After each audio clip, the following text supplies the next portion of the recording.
President Gotabaya Rajapaksa swept to power in the aftermath of the Easter bombings in 2019. His brother Mahinda Rajapaksa, also a former president of Sri Lanka, crushed the Tamil Tiger Rebellion and is accused of grave human rights violations during a three-decade civil war. Mahinda resigned as prime minister in May. Two other brothers and a nephew quit their cabinet posts that same month. Ranil Wickremesinghe, who is close to the Rajapaksa family, took over as prime minister in May for the sixth time. The protests cooled, but only temporarily. On Saturday, Wickremesinghe agreed to resign and make way for a unity government. Ambika Satkunanathan is a human rights lawyer and human rights activist. She is also the former commissioner of the Human Rights Commission of Sri Lanka. She served as the legal consultant to the UN Office of the High Commissioner for Human Rights in Sri Lanka, and she joins me from Colombo. Ambika, what are your thoughts as you see these images of protesters taking over the president's official residence? Well, they are images that the protest itself, the fact that this particular protest has been ongoing for 90 days, and it culminated today in probably hundreds of thousands converging into Colombo from all parts of the country.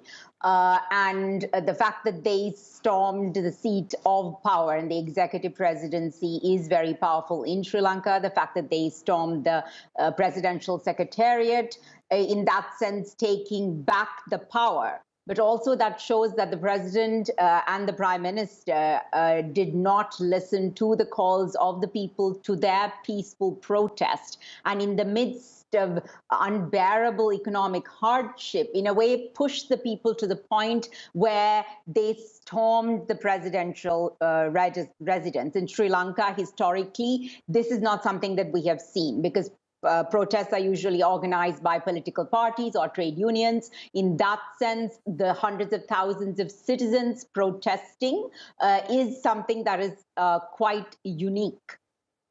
The prime minister has agreed to step down. Will that help the situation?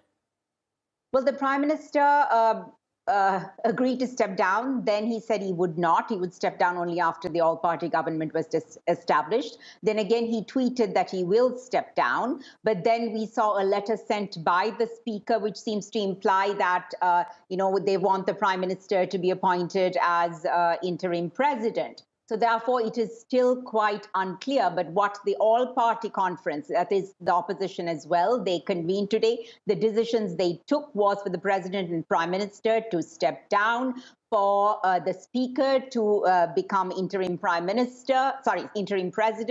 and and after that for the parliament as soon as possible to elect a president for the rest of the term, and thereafter to set up a multi-party government, because we do need stability going into the next weeks and months to deal with this economic crisis.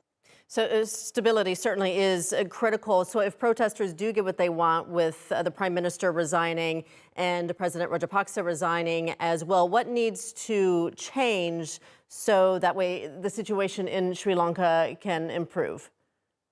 Well, I think there are so many factors that need to change. Some of them are long-term, medium, and immediate. But immediately what we do need is for the president and prime minister to step down, and for the all-party government to be formed, and for the people to have trust in the government. The reason the people stormed these places today is also because they have no faith in the government. So we do need a government the people can trust, and we need elections, also a timeline for elections as soon as practically possible, because the people have lost faith in all members of parliament. And the only way to have a government in which the people have faith is to go for fresh elections as soon as practically possible, and for the interim government to do its utmost with transparency to earn the trust of the public in dealing with the economic crisis.